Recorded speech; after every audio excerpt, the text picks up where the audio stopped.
This is a story about how I was robbed by the cartel. When I was 13, I really wanted to go to Mexico to see my family. In the news, there was a breakout of jail of 15 to 20 cartel members around that area we were going to be driving through. And my family just kind of felt like it wasn't meant to be anymore, but I kept pressuring them that I would be safe and everything was fine. They finally let me go, and the whole drive in the US was fine. We made it to Texas. We stopped on the side of the road because my cousin had to pee, and then a car actually pulled in front of us and one behind us, and the one in front was just kind of like yelling like, hey, hey, hey, and us being American, we're like, oh, maybe they need help. And my aunt was like, being from Mexico, no, get in the car now, lock the doors, it's a cartel, go. And I just remember the franticness of like yelling in Spanish at my uncle to go, go, go. And as he's doing that, the car in front of us, they're reversing towards us. So my uncle just stepped on the gas. We're in an 8-passenger van hauling a trailer with us. So moving fast is actually unsafe. So we're calling 911 in Mexico. And we're like, hey, we're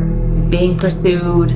They're trying to rob us. They have guns. Like, please help. There's at least 2 cars. They were saying, we're right here. We're right here. We're like on the interstate. Like, do you see us? Do you see us? And there were no cops present at all. And out of nowhere, people just keep pulling up. And my uncle realizes we're never going to get out of it. Mind you, we had already banged at the window asking other drivers for help. And they knew the situation and they were not going to stop to help and risk their lives. My uncle sees the building on the side of the road, goes over the median with the trailer, stops right before hitting it, and then all of the adults run out. 4 or 5 cars pull up to the side of us. The men get out and they are so pissed, running after the adults. What we found out later was it was a funeral. So my uncle dove himself into the dead body, the casket, and the women were so upset because it was a sacrament. So they were just beating at everyone, especially the cartel people, to get out and respect it. And so that's kind of how my uncles got saved in like that one, like the women saved him. And then we're still in the car, all of the kids alone. And I just remember grabbing my bag. I grabbed a couple of the kids. I told everyone to get out. And I remember everyone but my cousin got out. And he was just locking up the car so that they wouldn't steal it. I remember hiding under an old pickup truck, just kind of trying to hide myself, become invisible, but wondering, how am I going to get home? How am I going to see my family again? Then the men just rush out of that building, can't get into the car. So they break the glass,